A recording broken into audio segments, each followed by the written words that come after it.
আরে অল্প না আমার লাগে একটু রাখিস রাখবে এই তুই মারাক করবি ওকে ওকে ওকে মা ওকে এটা কোন দিছিল ডাই খাবার দি ভালো ভালো। আসসালামু আলাইকুম প্রিয় দর্শক, আজকে শনিবার, তাই আমার ছুটির দিন। তাই ভাবলাম এলাকার ছেলেরা কি করে ওদের কাছে একটু যাই। ওদের কাছে জিজ্ঞেস করলাম, ওরাও বললো ওদেরও আজকে ছুটির দিন, ওদেরও কোনো কাজ নেই। তাই সবাই মিলে ভাবলাম আজকে আমরা মরিচের গুঁড়া দিয়ে বাগানের বন্য ফল খাবো।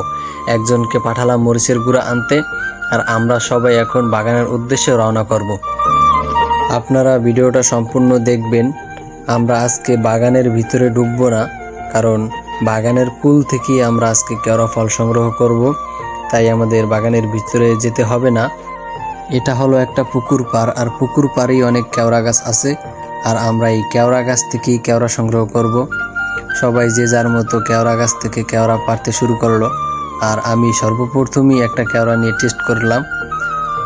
সবাই নিজেদের জন্য কেওড়া গুছিয়ে নিয়ে আসলো। এখন আমরা সবাই মিলে একসাথে বসে খাবো, দেখি খেতে কেমন লাগে।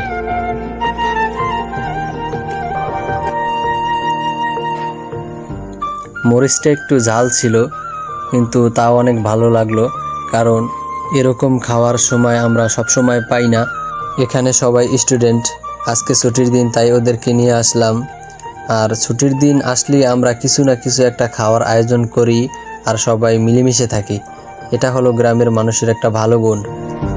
এখন আমরা মরিচের গুঁড়া দিয়ে কাঁচা কলা খাবো, আর আমি 100% শিওর আমাদের খাওয়া দেখে আপনাদের জিভে জল এসে যাবে, কারণ কাঁচা কলা আর মরিচের গুঁড়া এতটা সুস্বাদু আপনারা মনে হয় কোনো সময় খাননি।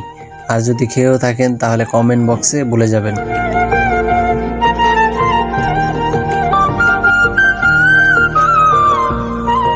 ওরা সবাই কাঁচা কলা আনতে চলে গেল, আমি একটু পিছ পড়ে গেলাম।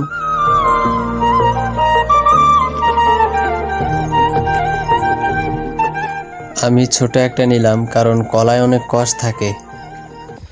আরে অল্প না আমার লাগে একটু রাখিস রাখবে ওকে ওকে ওকে মা ওকে এটা কোন দিছিল কলা দিয়ে খেতে ভালো লাগলো, পরে মরিচের গুঁড়া ভাগেও পাওয়া যায়নি। দর্শক, আপনারা দেখতে পাচ্ছেন এটি হলো গরিবের কল। বিগত মনে হয় 100 বছর হয়েছে, কিন্তু কলটার কোনো উন্নতি নেই। দর্শক, আজ এ পর্যন্তই। আর ভিডিওটা ভালো লাগলে লাইক, কমেন্ট, শেয়ার করবেন, আর আমাদের চ্যানেলটিকে সাবস্ক্রাইব অ্যান্ড ফলো করবেন। আল্লাহ হাফেজ।